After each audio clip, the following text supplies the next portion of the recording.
music, Russ, I'm very sorry. It played so well before. It played beautifully. Something is getting lost in the translation when we put it up. I swear, folks, we played it here. You know, Russ sent the files to me a few days ago. We listened to it. It was okay. It sounded fine in the studio. We put it up for a pre-recorded program, and it sounded like it did just then. And it's a mystery to us. And I apologize to you. You know, we got some great music. Boy, it's going to be a long show now. It's going to be a long show now. All right, and sorry, we're just about out of time. All right, yes. So no. We'll.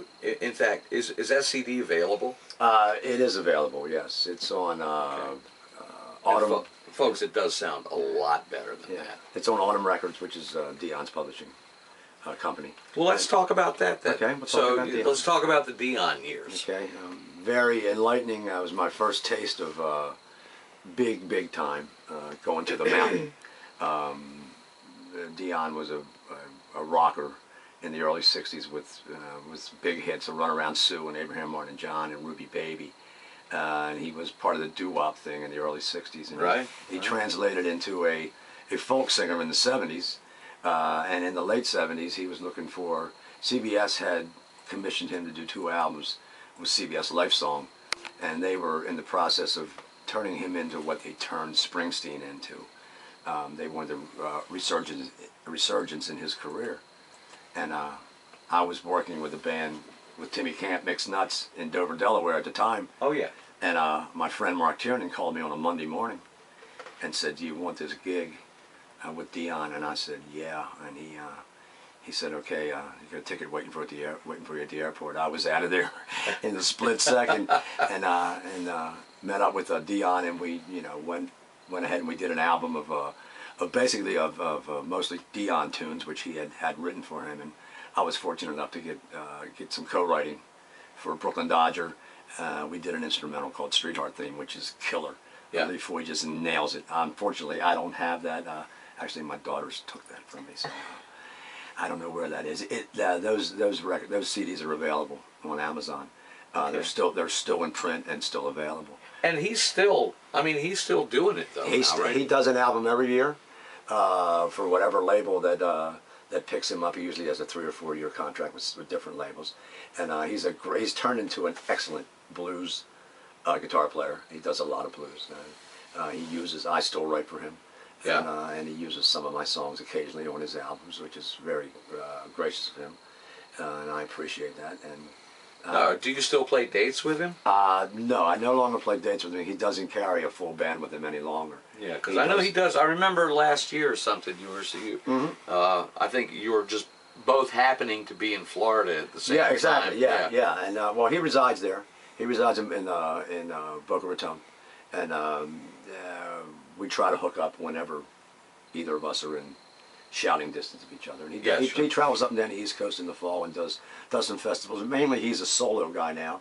He just plays with his guitar and himself. It's a lower overhead. He's a great, yes, and he's a great storyteller. He's got some great stories to tell, and he knows everybody in the business. And most of the people that are performing now, the big wigs, were a fan of Dion's at one time or another, and they cut their teeth on Dion. Springsteen and Tom Petty and those guys like that were all huge Dion fans. So that was like the big time for you. That was the big time. That really was the big time. We had all the trappings of big time rock stars, and all the headaches too, but it was totally straight line big time stuff.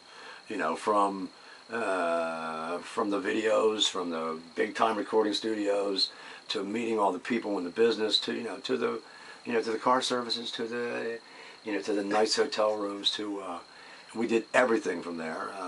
Did a great video for CBS Lifesong. That's the video you just posted? That's the video that's on, a couple days on the Baltimore bands of the 70s. Baltimore bands, and it's on Facebook too, and it's a great video, great insight into a great band.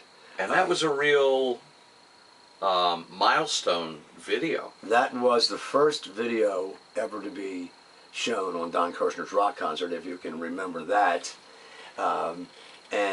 Which predated MTV by like a lot of by a good while. Yes. Yeah, by a good while. Yeah, by a good while, and that was the first video ever shown. It was the first act ever shown in video on Don Kirshner. It's a rock concert. Everything else was a live performance before then, and it wasn't a video. It was a 15-minute epilogue story. It was a mini-series. It was a mini-series that was done quite well and quite high end from top to bottom, and we got a lot of exposure out of that, and got a lot of offers to do things. From there, after that video, we did.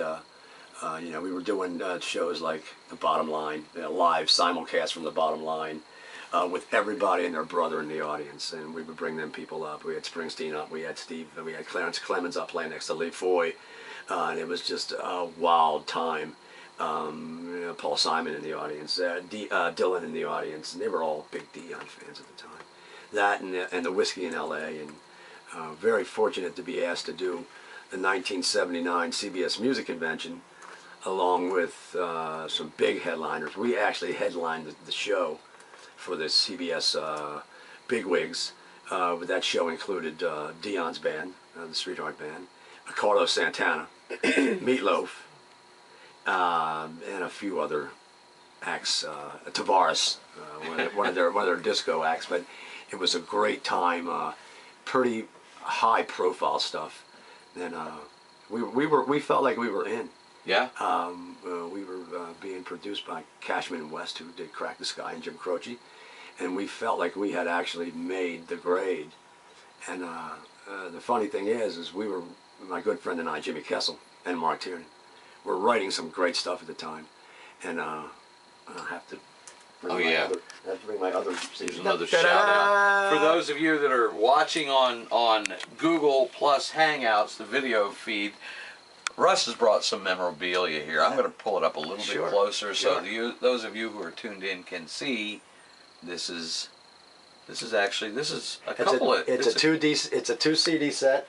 It actually has the Return of the Wanderer on it and Fire in the Night, and I've got about 7 songs on there that are mine solely, that I wrote for Dion. Hey Russ, you've been ripped off, man. I know, the CD's not in there. My daughters actually had it. And there's a great picture on that insert that's that features Dion.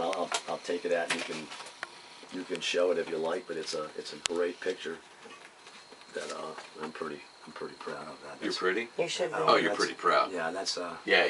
Oh, yes. sorry. Yes. Pretty and pretty proud. Pretty and pretty proud. Yes. There we go. For those of you who can watch us now on Google Plus Hangouts, Real-Time Music Network, we're broadcasting from our studios live with Mr. Russ Steele. Thank you. This is the Real-Time Music Network Blog Talk Radio live call-in program. Callers, if you want to call in, talk to Russ, say hey. I remember the Latin Casino. My goodness, yes. And plus we don't have any music, so call we got no music, so come on, let's talk about it. Yes. 347-308-8792 is the number. We're also brought to you through the kindness and good graces of our friends at the College Underground Radio Network, collegeundergroundradio.com. Click on Future Sound radio shows and you'll be able to hear a veritable collection of our archived goodies on delay rebroadcast. But this, folks, this right now, right here, is live. So we have in our studio tonight Russ Steele, Ray Ray Berkemeier, who is videotaping it. Our producer Bev is here in studio with us, and everything is going great except for we're not the music. able to play any music, but that's okay because we're going to talk. And after all, I don't think there's a hell of a lot I can do. We're at the mercy of the computer. Absolutely. Amen. So that's how it is. Okay. So from there, still writing, trying to push independent music and you're still performing. I'm still performing, yes. Let me knock on wood. By the grace of God, I'm still performing, which is a blessing for me. And I do it like you. I do it as much as possible. And as a side note, I'm actually performing with you. Now that you mention that, yes, I you do look familiar. Yes, yeah. I thought we'd met somewhere before. It's a great little band, Pulp Fiction. Mr. Lee Townsend and Mr. Jay Williamson and Mr. Tim Steele, good friends of mine, so we have fun at least once a week. At least once a week we have fun. I think we may be fortunate to have a caller Good evening, on your the time line. music network. I mean, it's, oh, she hasn't called in. Here, I'll talk to him. That's right. We have to work that out. Hello, caller, you're on the air. We're just bringing you in twice. Hello, who do we have? Hello, this is. Hello, hello. Hello, hello. Is this Lee? No, Is this Lee? no.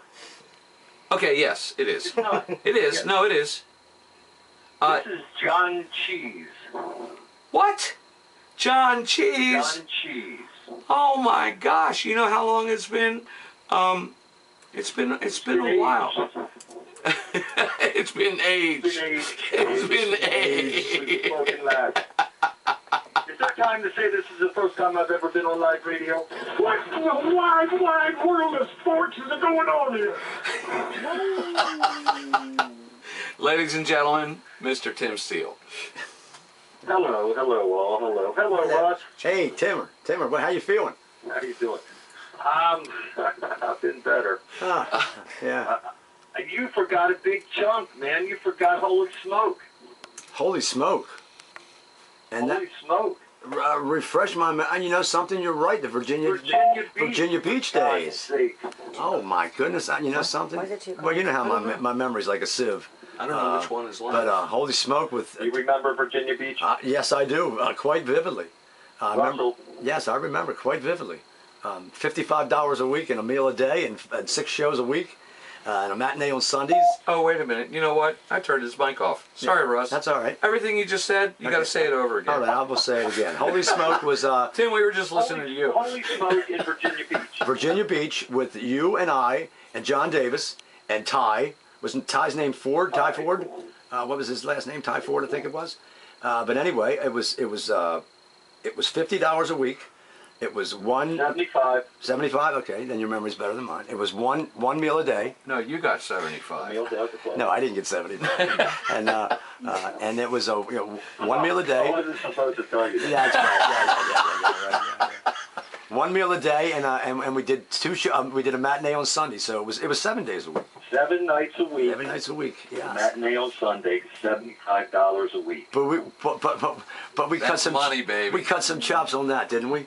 I mean, That was like 16 or 17 months we did that. yeah, and that was an experience. I mean, we really developed a lot of chops in those days, and play. I mean, we had some pretty cool things going on, you know.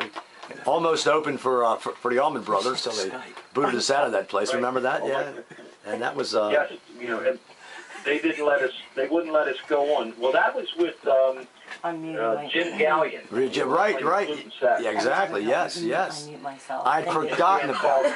You Yes, have to call in. And a band called Gatlin. Gatlin. You're right. Yes, and his he. And they wouldn't. The Allman Brothers would not let us go on, but they had no problem with us getting totally messed up with them in the back of their You're truck. absolutely right. Boy, those were the days, and I'm glad you refreshed my memory on that because I had forgotten that. I Maybe, was like, how could he forget that? well, maybe it was an intentional block. Maybe I was blocking the pain of that time because. Well, maybe that's why you're more mentally healthy than I. Yeah, I've learned the art of blocking bad memory, but it was that was a great time. I'm glad you reminded me of that. I'll have to put that in my bio somewhere. But I can remember that like it was yesterday, Tim. Well, do you remember why we named the band Holy Smoke? No, but I'm sure you're going to tell me. Tell me, please. Yeah, because we loved the band Good Grief so much that we needed a name that was similar. Now I remember that. I remember that. Good grief. Oh my goodness. And you know who's been posting a lot on Facebook lately? Danny Roman. Danny Roman. Damian Bell, whoever he is. Yes. I think AKA Damian Bell. Yeah. That's Good Grief in Maypole, and I remember us just admiring those guys. We were younger than them, and they were a couple of years older than us, and they played. I remember sitting in the Mardi Gras watching me and Carl and Danny sitting in the Mardi Gras watching those guys play, and just what I was just all inspired by those guys.